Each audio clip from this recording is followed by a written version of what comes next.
So there was a mass shooting in Texas today. 27 dead, some people are reporting, in Texas in a church shooting. And people are already politicizing it. Disgusting feminists are already politicizing it, like Chelsea Handler, as you can see here in her tweet where she says, innocent people go to church on Sunday to honor their God, and while doing so, get shot and killed.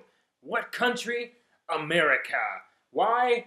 Republicans. Did you blame all Muslims for the truck attack that happened in NYC? Did you blame all Muslims for the Muslim Islamic jihadist that walked into a gay nightclub and shot 58 people? Did you blame all Muslims for the guy who killed over 50 people running over them with a truck in Nice? Did you blame all Muslims for the 12 bombings that happened in just 24 days in Sweden? Did you blame all Muslims for the acid attacks that are at an epidemic level in the UK? First of all, why is it that when it's a black shooter that walks into a white church and shoots white people that the media buries it? And yet they still want to talk about Dylan Roof. Here's a fact that should end all of this nonsense once and for all. And I will keep stressing this until people stop politicizing this BS. Only 4 to 7% of crimes, shootings where guns are used in America are with legally purchased guns.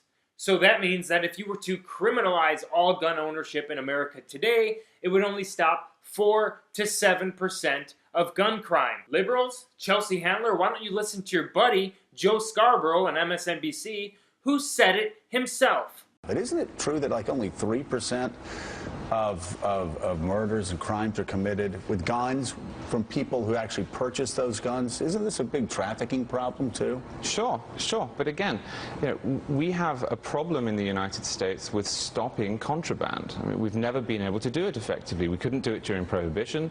We don't do it during the drug war. Scarborough was actually immediately fact-checked by PolitiFact after this and proven to be true. Yes, according to FBI statistics, the information is out there, people. A very tiny fraction of gun crime in America is caused with legally purchased guns. Just like the expert that they had on the show said, it's hard to stop contraband. You look at Mexico, you look at Honduras, you look at all these nations where it's basically illegal to own firearms, yet they have more shootings than us. And don't even start with these ridiculous comparisons of countries that have populations the amount of New Jersey has, like some of the Norse countries or Australia. I noticed that the left has stopped using the UK as a comparison since there's acid attacks and truck attacks and terror attacks basically at an epidemic level right now. You see, because no matter what, it's a mental health issue. No matter what, it is a mental health issue. And when you use countries like the Norse countries to compare, you have to look at actually how they deal